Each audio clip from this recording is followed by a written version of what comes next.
What can you tell me about the history of this right here? Well, I bought a station that had really no advertisers, and moved it over. You're allowed to move X amount of miles away from the main signal area, and I was allowed to put it over here. And I let it flounder here for a while until such time as I had the talent to go on the air, and that might not have ever happened except that through a mutual friend, Mancow, he introduced me. Take that out of there, please. Jealousy is huge in this business. It runs rife. Doesn't it? Where are we going to get that talent? Yeah, the talent coming. So, he introduced me to Bulldog, tried to convince me not to hire him because he was jealous as well. He's very jealous now that he works for a large company that not always is there for him, whereas I'm always here for him. And once I had that, he started putting together the nucleus of his group for the morning show, as well as, the DJs to carry the rest of the day through. We're not there yet. The morning show, I think, in the past 3 or 4 days has gone to a whole new level. I don't know what happened. Wait till next week. But I want the DJs to reflect secrets as well. So that some of the nighttime DJs, and later during the summer, when we've in the past not had anyone on during the weekends, now we're going to hopefully have some live DJs on weekends all the time, playing different rotations of music. But this band's in charge. It's not just his show. Like, I know that most people in the business don't. It is all about it's all his show. The show is not just the 4 hours egotism and inflated head. It goes throughout the rest of the day. To the extent that since he was so preoccupied with self that I actually had to hire someone else who had self in there, so I have 3 self. I have selfishness here, and another one as well. Now, well, yeah, but that's all your show. But it's more than 4 hours a day. He manages the station 24 hours a day. But the work that goes into the 4 hours all of a sudden goes into 8 and 16 hours a day. Even on weekends, listening to what would be germane and how to flip it into something that's entertaining and not just something that's sensationalized by the rest of the press. Did you read that, or did you have that scripted? Did you already have that set up? I said I had a big head. I have one for a reason too. Just because my jaws don't work as fast as yours. Jesus, it's written up here. So exactly, why a morning show? Why a morning show? Well, most people listen to the morning, find out what's going on the day. That's what's wrong with XM, or whatever they call it, satellite thing up there, because it's nothing's on it except music supposedly and their own ads, which I find to be ads. Here, when you want to find out what the weather's going to be, I listen this morning.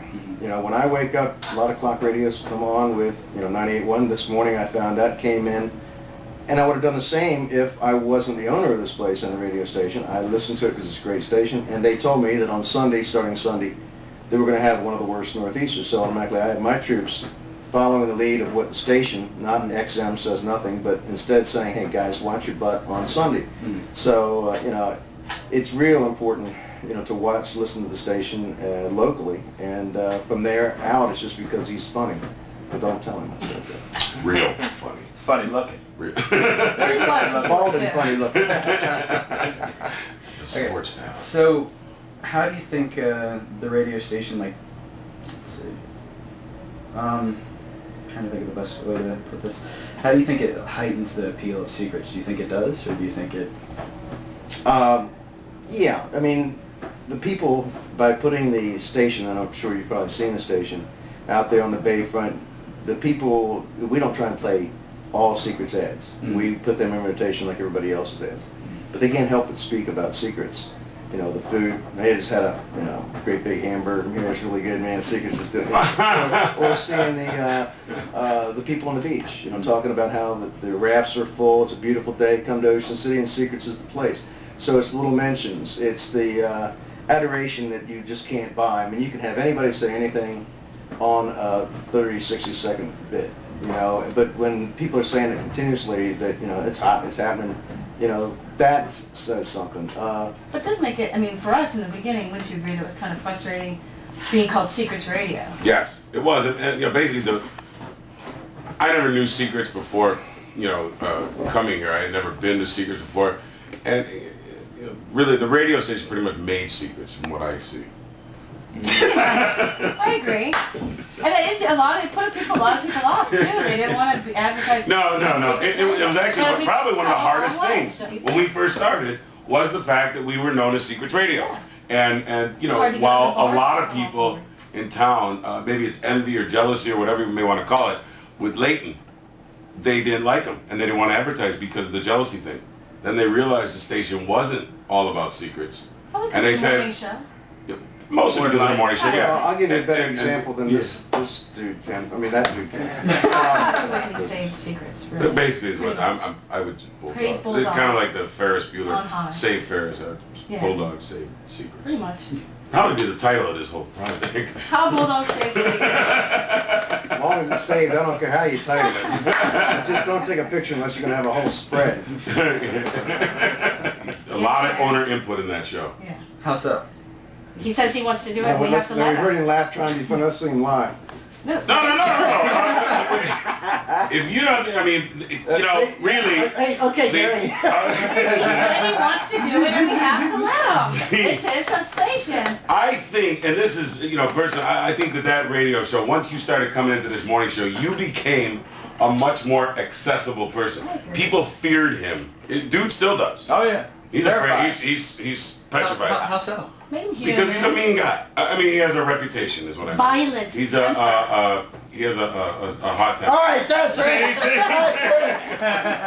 But he had a reputation. That's it. He had a reputation of being a very strong, steadfast businessman with a snapping attitude. Yeller. The radio station came in, and all of a sudden people said, "Wait a second, this guy could be funny. This guy's a real guy. I can hear him on the radio. I can go see him in the bar, and he's approachable." See, it gave him something to approach him I about. had a choice when they could walk up putting his new and office say, on the ground or up here, and They whenever could he's say- around, it's so deep that They- you gotta they be could on the say- second, maybe the third floor They next could say, "Oh, you're late, Mark. getting I deeper heard in you here." talking about." Okay, go ahead. I heard you talking about this. He's approachable now. Okay. Yeah, no. All right. No, that was good. Yeah. I'm sure he'll find something in there. Yeah. Some sort of Question is answer. what? You know, an answer wise. He's like the Wizard of Oz of West 49th Street. We're just No, who you wrap talking this thing about? up. Big head or big head? Either one. There you go. That's the first time we got co-billing. There's more ego in this room Oh alone. my God! I'm so. That's why the ceiling's so high. Pretty- Yeah, that's on the second floor for the kiss ass deep. When they're here together. Let's see. All right. So, if you could let the public know anything about him, being employees or however you want to say it,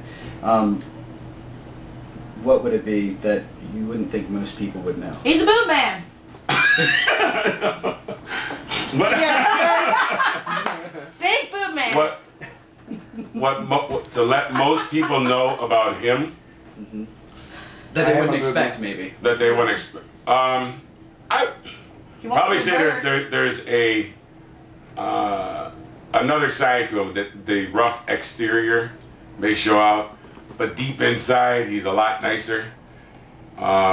Maybe not to me. Maybe not to me all the time. Especially like say when you were to, See? if you were to bring a film crew in, let's say, to fake an interview, and bring him into it, and As see like a- his reaction. As like a Friday the 13th kind of prank? Yeah, kind of like an April Fool's, but This a couple April Fool's? Okay. I got it. Wait, Leighton. We got him Ladies, first. you don't know. They got me good. It was all for him, and wait, We got room. we got him, and then when he mentioned your name, he said, "We gotta do Leighton now. We gotta do Leighton now." How funny is it? They had me. I'm answering seriously. You gotta see this tape. She's driving me nuts. That was the whole purpose was for us, me and dude, to interrupt the interview so much to get him as quickly as possible to say, "Would you guys shut up?" I did. I thought, so And you he shut up and let me. And as soon as we punked him, he goes, "Oh, we gotta get Leighton." I was like, this is perfect. I quit. But you are a boot man, that's true. Are you going upstairs?